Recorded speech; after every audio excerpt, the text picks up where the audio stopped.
नमस्कार, the focus news में आपका स्वागत है। मैं हूं दिलीप ठाकुर। बंगाल विधानसभा चुनावों के नतीजे आने के बाद बीजेपी के कई कार्यकर्ताओं की हत्या कर दी गई, उनके घर बार को तोड़ दिया गया। बीजेपी के कई कार्यकर्ता, सैकड़ों कार्यकर्ता बंगाल से भागकर असम में जाके शरण लिए हैं। कई महिलाओं के साथ बलात्कार और गैंगरेप की भी घटनाएं सामने आई हैं। आखिर ये सब किसके इशारे पर हो रहा है? कौन वो शख्स इन सब घटनाओं के लिए सबसे ज़्यादा जिम्मेदार है? किसके मत्थे पर सबसे ज़्यादा दोष जाता है? आज उसी शख्सियत के बारे में आज हम आपको इस वीडियो में बताने वाले हैं। कैसे उनकी पॉलिटिकल जर्नी शुरू हुई है और आज उनकी राजनीति किस दिशा में बढ़ रही है, आज हम आपको इस वीडियो में बताने वाले हैं।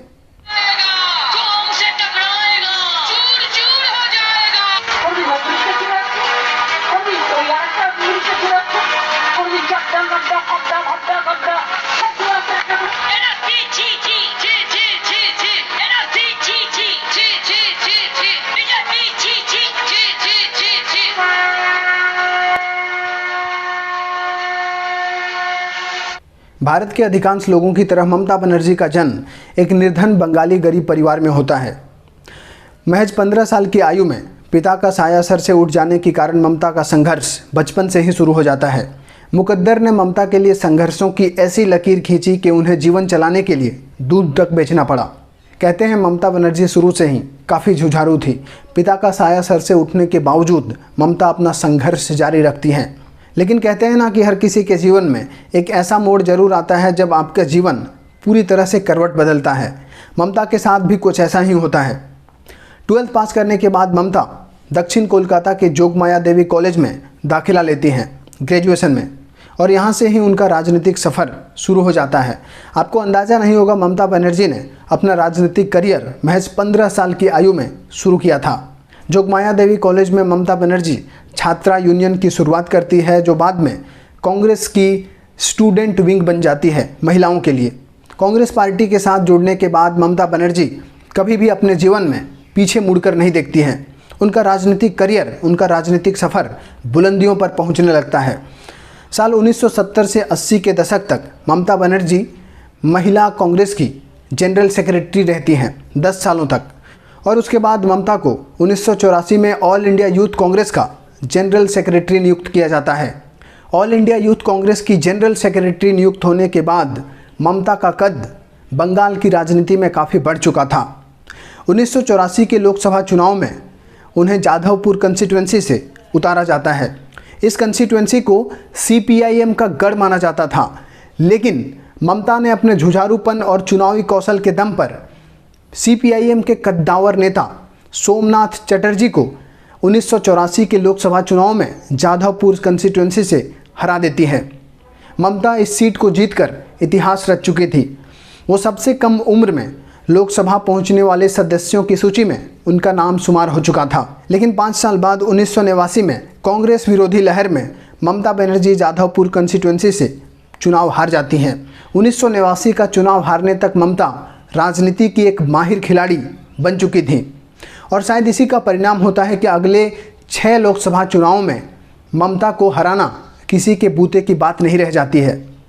1991, 1996, 1998, 1999, 2004 और 2009 लगातार 6 बार ममता बनर्जी कोलकाता साउथ कंस्टिट्यूंसी से संसद पहुंचती है। इन सब से इतर ममता के राजनीतिक जीवन में कई उतार चढ़ाव भी देखने को मिलते हैं। 1970 में जब वो महज 15 साल की आयु में कांग्रेस की कार्यकर्ता बनी थी, और उसके बाद जिस तरह से उनका राजनीतिक ग्राफ तेज़ी से बढ़ा, इस बीच कई उतार चढ़ाव उनके जीवन में देखने को मिले। 1997 में उनका मतभेद वेस्ट बंगाल कांग्रेस कमेटी और बंगाल के कई नेताओं से जग जाहिर थी, और इस वजह से ममता ने बंगाल में एक वैकल्पिक राजनीति की लकीर खींची। उन्होंने 1998 में तृणमूल कांग्रेस नाम की पार्टी की स्थापना की। नई पार्टी बनाने के बाद ममता ज़्यादा दिनों तक अकेले नहीं रहती हैं और वो बीजेपी का दामन थाम लेती हैं। वाजपेयी सरकार को टीएमसी के द्वारा समर्थन दिया जाता है और ममता बनर्जी रेल मंत्री बन जाती है। लेकिन ममता का एनडीए के साथ गठबंधन ज़्यादा दिनों तक नहीं चलता है और वाजपेयी सरकार से वो अपना समर्थन वापस ले लेती है, एनडीए से अलग होने का फैसला कर लेती हैं। हालांकि ममता को ये एहसास हो जाता है कि एनडीए से अलग होना उनके लिए फ़ायदेमंद नहीं है और शायद इसी वजह से 2003 में वो फिर से एनडीए ज्वाइन कर लेती हैं, एनडीए का हिस्सा बन जाती है। आगे 2004 के लोकसभा चुनाव में एनडीए के साथ वो बंगाल में चुनाव लड़ती है।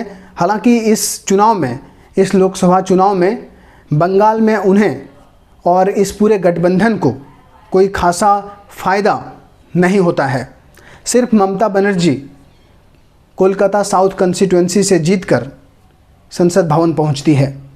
आगे 2005 और 6 का साल ममता के लिए बेहद महत्वपूर्ण रहता है। 2005 में तत्कालीन बुद्धादेव भट्टाचार्य की इंडस्ट्रियल पॉलिसी के खिलाफ ममता पूरे बंगाल में जंग छेड़ देती है। पहले सिंगूर और बाद में नंदीग्राम के आंदोलन में ममता अग्रणी भूमिका निभाती है।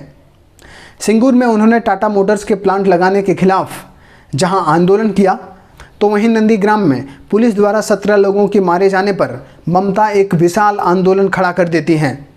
शायद इन्हीं 2 आंदोलनों की वजह से ममता बनर्जी बंगाल की राजनीति में टीएमसी की जड़ों को मजबूत करने में कामयाब हो जाती है और इसी के परिणाम स्वरूप 2011 में वो विधानसभा चुनाव में 2/3 बहुमत से सरकार में आती हैं। वो पहली बार बंगाल की मुख्यमंत्री बन जाती हैं।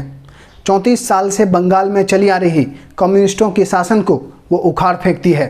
ममता बनर्जी लगातार 2011 से बंगाल की सत्ता पे काबिज है। वो 2 टर्म बतौर मुख्यमंत्री के रूप में पूरा कर चुकी हैं और तीसरा टर्म उनका 5 मई 2021 को शुरू हुआ है। अगले 5 सालों तक ममता का राज बंगाल की राजनीति में रहेगा, बंगाल की सत्ता पर वो बनी रहेगी। लेकिन ममता बनर्जी को ये चाहिए कि जिस तरह से पॉलिटिकल वायलेंस हो रही है, पॉलिटिकल किलिंग हो रही है, विपक्षी दल के जो कार्यकर्ता हैं, जो लीडर्स हैं, उनकी गाड़ियों पर पथराव हो रहे हैं, उनके घर बार को तोड़ा जा रहा है, इन सब चीज़ों को वो जल्द से जल्द रोके, क्योंकि एक लोकतांत्रिक देश में ये सब शोभा नहीं देता और कहीं ना कहीं हमारे लोकतंत्र के लिए ये घातक है। ये कम से कम बतौर मुख्यमंत्री के रूप में अब ममता बनर्जी को जब इतने बहुमत के साथ, भारी बहुमत के साथ जीत गई हैं, तो उन्हें इन सब बातों का ज़रूर ध्यान में रखना चाहिए। तो ये था ममता बनर्जी के राजनीतिक जीवन, राजनीतिक करियर की पूरी कहानी। मुझे उम्मीद है ये वीडियो आपको ज़रूर पसंद आई होगी। अगर आपको ये वीडियो पसंद आती है तो कृपया लाइक करें और इस चैनल पर आप नए हैं तो इस चैनल को ज़रूर सब्सक्राइब कर लें।